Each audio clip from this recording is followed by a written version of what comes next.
بسم اللہ الرحمن الرحیم۔ السلام علیکم ورحمۃ اللہ وبرکاتہ۔ پیارے ناظرین، آج آپ سننے والے ہیں سورۃ البقرہ کی آیت نمبر 48 اور 49 کا ترجمہ اور تفسیر قرآن۔ تو آئیے شروع کرتے ہیں۔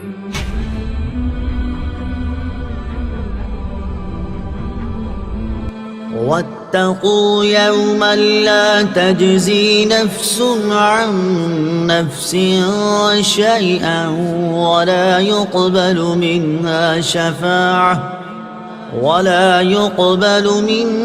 شفاعة ولا يؤخذ منها عدل ولا هم ينصرون۔ ترجمہ: اور اس دن سے ڈرو جس دن کوئی جان کسی دوسرے کی طرف سے بدلہ نہ دے گی اور نہ کوئی سفارش مانی جائے گی اور نہ اس سے کوئی معاوضہ لیا جائے گا اور نہ ان کی مدد کی جائے گی۔ لا تجزی نفس عن نفس شیئا، کوئی جان کسی دوسرے کی طرف سے بدلہ نہ دے گی۔ تفسیر صراط الجنان میں ہے، یعنی اے بنی اسرائیل، قیامت کے اس دن سے ڈرو جس دن کوئی بھی شخص کسی کافر کی طرف سے بدلہ نہ دے گا اور نہ کافر کے بارے میں کسی کی کوئی سفارش مانی جائے گی اور نہ اس کافر سے جہنم کے عذاب سے نجات کے بدلے کوئی معاوضہ لیا جائے گا اور نہ ان کفار سے اللہ تعالیٰ کا عذاب دور کر کے ان کی مدد کی جائے گی۔ شفاعت کی امید پر گناہ کرنے والا کیسا ہے؟ اس سے معلوم ہوا کہ قیامت کے دن کافر کو نہ کوئی کافر نفع پہنچا سکے گا اور نہ کوئی مسلمان۔ اس دن شفاعت صرف مسلمان کے لیے ہوگی، جیسا کہ دیگر آیات میں بیان ہوا۔ البتہ یہ بات یاد رکھنی چاہیے کہ شفاعت کی امید پر گناہ کرنے والا ایسا ہی ہے جیسے اچھے ڈاکٹر کے مل جانے کی امید پر کوئی زہر کھا لے، یا ہڈیوں کے ماہر ڈاکٹر کے ملنے کی امید پر گاڑی کے نیچے آ کر سارے بدن کی ہڈیاں توڑوا لے۔ وَإِذْ نَجَّيْنَاكُمْ مِنْ آلِ فِرْعَوْنَ يَسُومُونَكُمْ سوء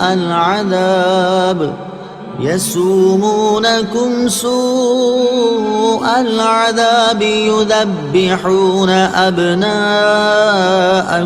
ويستحيون نساءكم وفي ذلكم بلاء من ربكم عظيم۔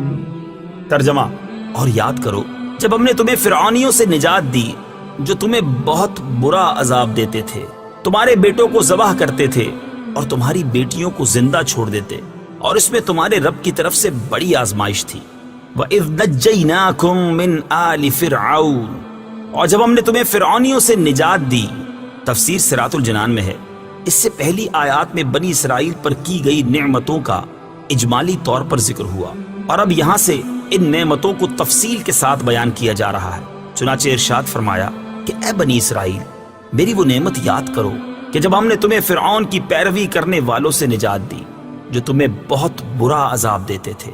فرعون نے بنی اسرائیل پر نہایت بے دردی سے محنت و مشقت کے دشوار کام لازم کر رکھے تھے۔ پتھروں کی چٹانیں کاٹ کر ڈھوتے ڈھوتے ان کی کمریں اور گردنیں زخمی ہو گئی تھی۔ غریبوں پر ٹیکس مقرر کیے ہوئے تھے جو غروب آفتاب سے قبل جبرن وصول کیے جاتے تھے، اور جو ٹیکس نہ دے پاتا اسے سخت سزائیں ملتی تھیں۔ فرعون کا مختصر تعارف: جس طرح فارس کے بادشاہ کا لقب کسرا، روم کے بادشاہ کا قیصر اور حبشہ کے بادشاہ کا لقب نجاشی تھا، اسی طرح قبطی اور عمالقہ قوم سے تعلق رکھنے والے مصر کے بادشاہوں کا لقب فرعون ہوتا تھا۔ حضرت موسیٰ علیہ السلام کے زمانے کے فرعون کا نام ولید بن مصعب بن ریان تھا، اور اس آیت میں اسی کا ذکر ہے۔ اس کی عمر 400 سال سے زیادہ ہوئی۔ نیز اس آیت میں آل فرعون سے اس کے پیروکار مراد ہیں۔ یذبحون ابناءکم، وہ تمہارے بیٹوں کو ذبح کرتے تھے۔ تفسیر صراط الجنان میں ہے، فرعون نے خواب دیکھا کہ بیت المقدس کی طرف سے ایک آگ آئی اور اس نے مصر کو گھیر کر تمام قبطیوں کو جلا ڈالا، جبکہ بنی اسرائیل کو کوئی نقصان نہیں ہوا۔ اس خواب سے اسے بڑی وحشت ہوئی۔ کاہنوں نے تعبیر دی کہ بنی اسرائیل میں ایک لڑکا پیدا ہوگا جو تیری ہلاکت اور تیری سلطنت کی تباہی کا سبب بنے گا۔ یہ سن کر فرعون نے حکم دیا کہ بنی اسرائیل میں جو لڑکا پیدا ہو اسے قتل کر دیا جائے۔ یوں ہزاروں کی تعداد میں بچے قتل کیے گئے۔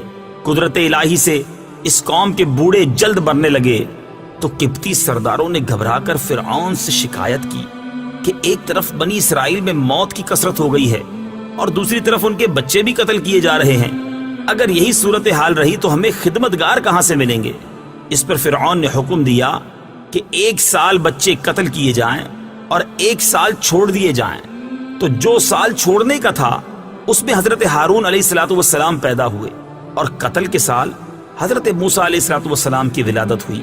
یہ واقعہ سورہ قصص کے پہلے رکوع میں کافی تفصیل سے بیان کیا گیا ہے۔ وَفِي ذَلِكُمْ بَلَاءٌ، اور اس میں آزمائش تھی۔ تفسیر صراط الجنان میں ہے، بلا امتحان و آزمائش کو کہتے ہیں، اور آزمائش نعمت سے بھی ہوتی ہے اور شدت و محنت سے بھی۔ نعمت سے بندے کی شکر گزاری اور محنت و مشقت سے اس کے صبر کا حال ظاہر ہوتا ہے۔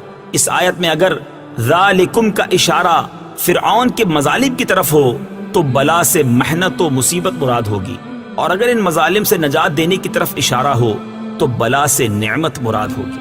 الحمدللہ، آج کے لیے بس اتنا ہی۔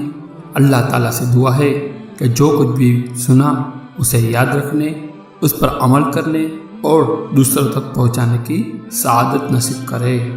آمین بجاہ نبی الامین صلی اللہ علیہ وسلم۔